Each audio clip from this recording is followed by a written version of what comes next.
দুই ভাই একসাথে কাজ করাতে ইট ওয়াজ আ ডিফারেন্ট এক্সপিরিয়েন্স। এত বড় মাপের অভিনেতাদের সাথে কাজ করতে গিয়ে আমাদের কাজটা করা অনেক সহজ হয়ে গেছিলো আমি বলবো, এবং তাদের থেকে আমরা অনেক কিছু শিখেছি এবং হোপফুলি আমরা সেটা সামনে কাজে লাগাতে পারব। আচ্ছা, আর শুটিংয়ের যে অভিজ্ঞতা নেই যদি একটু বলতেন, প্রথম কাজ যেহেতু করছিলেন। শুটিংয়ের অভিজ্ঞতা বলতে আসলে আমার চুল আমি সবসময় বড় রাখতে পছন্দ করি, সেই জায়গায় আমার চুল একবারে ফেলে দিতে হয়েছিল।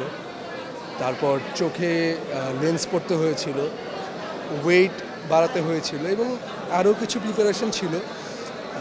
সব কিছু মিলিয়ে শুটিংয়ের এক্সপিরিয়েন্সটা আমাদের আসলে অনেকগুলো লোকেশনে শুটিং ছিল, তো একটু কষ্টকর ছিল, বাট মানুষজন যদি হলে এসে ছবিটা দেখে তাহলে আমাদের কষ্টটা সার্থক হবে। আর বাংলাদেশে পিরিয়ডিক্যাল ফিল্ম করা একটু টাফ, যেখানে ক্যামেরা ধরছিল একটা নেটওয়ার্কের কেবল চলে আসছিল, টাওয়ার চলে আসছিল। সো একটু টাফ ছিল আমাদের লোকেশন হান্টিং করা, বাট ডাইরেক্টর অনেক কষ্ট করেছেন এবং I hope that pays off. Joy Hasan is the graceful lady, she is like যে উনি আমার মার চরিত্রে অভিনয় করেছেন।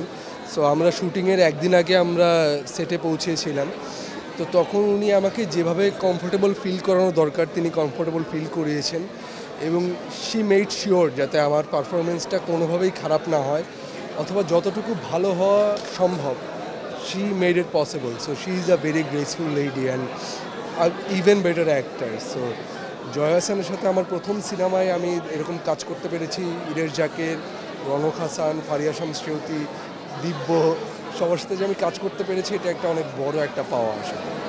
আচ্ছা, গল্পে দুজনকে আলাদা করার দর্শকরা আসলে আলাদা করতে পারবে কিনা, কি মনে হয়?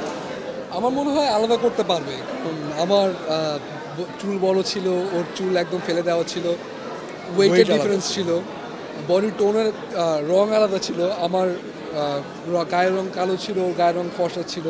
তো আমার মনে হয় দর্শকরা আলাদা করতে পারবেন এবং আমাদের ফিল্মেও আমাদের ক্যারেক্টারটা খালাতো ভাই এবং চাচাতো ভাই, সো একটু মিল পাওয়া স্বাভাবিক, কিন্তু আমাদের জমজ মনে হবে না, এইটুকু আমি বলতে পারি।